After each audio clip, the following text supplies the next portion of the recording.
सिंध के कप्तान मुराद अली शाह साहब कुछ इस तरफ ही तवज्जो दें। सिंध के कप्तान, आपकी कप्तानी पर कुर्बान जाऊं।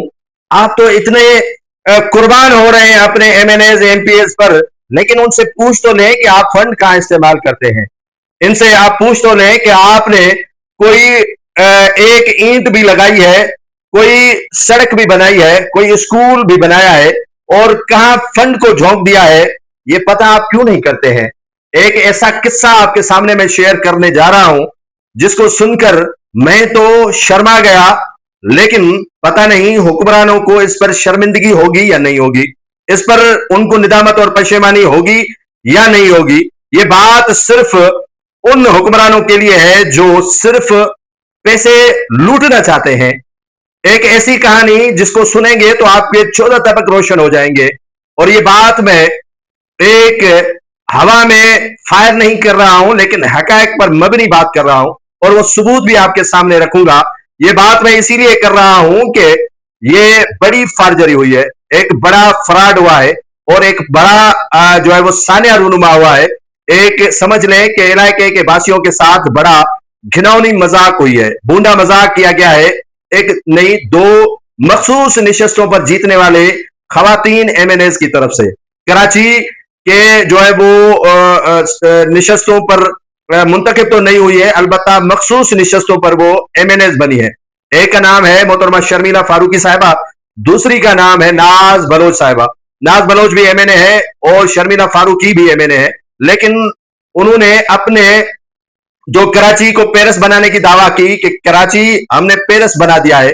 अब पेरिस कराची बनने के बाद तकरीबन जो मखसूस निशस्तों पर एमपीएज हैं, एमएनएज हैं, खवातीन, उन्होंने अपने तो फंड्स जो है वो उन्हीं इलाकों में लगा दिए हैं जहां से वो मुंतखब तो नहीं हुए, लेकिन जिस वजह से वो वहां पर जो है वो एमएनएज बनी है, उसी हलकों पर उन्होंने खर्च किया है।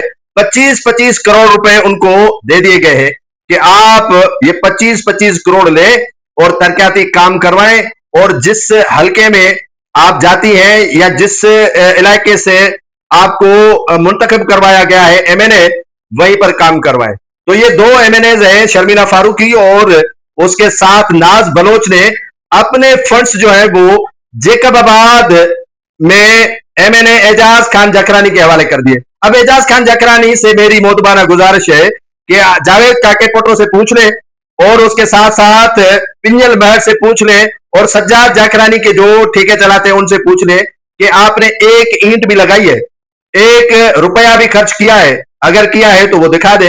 लेकिन दो ये मखसूस खवातीन एमएनए अपने 25-25 करोड़ जेकबाबाद में क्यों दिए? एक सवाल अपनी जगह पर मौजूद है, लेकिन ये सवाल मैं तो पूछ रहा हूं, लेकिन जवाब सिंध के कप्तान को मिलना चाहिए। सिंध के कप्तान उनसे जरूर जवाब ले कि आपका जेकबाबाद से क्या जाए, आपने जेकबाबाद को 25-25 करोड़ किस ब्याह पे दिए? और एजाज खान जाकरानी साहब, आपने इनसे तो फंड्स लिए, ये मखसूस नशस्तों पर मुंतखब होने वाली दो खवातीन एमएनए से लिए पैसे 25-25 करोड़, लेकिन ये मुझे तो बताएं कि ये पिंजल महर और जो जावेद काके पोटो साहब हैं, उन्होंने कहां ये काम करवाया है? जरा इसके मुतालिक मेहरबानी करके बताएं। एजाज खान जाकरानी साहब, खुदा रहा आप आंखें खोले, ये जो काम आप लेकर आते हैं वो काम कहां होता है, इनका रिकॉर्ड दुरुस्त करना जरूरी है। और इन खवातीन से भी पूछा जाए कि कराची के बाहर इनका क्या है, जहां जाकर उन्होंने फंड्स लगाए हैं और फंड का इस्तेमाल किया है।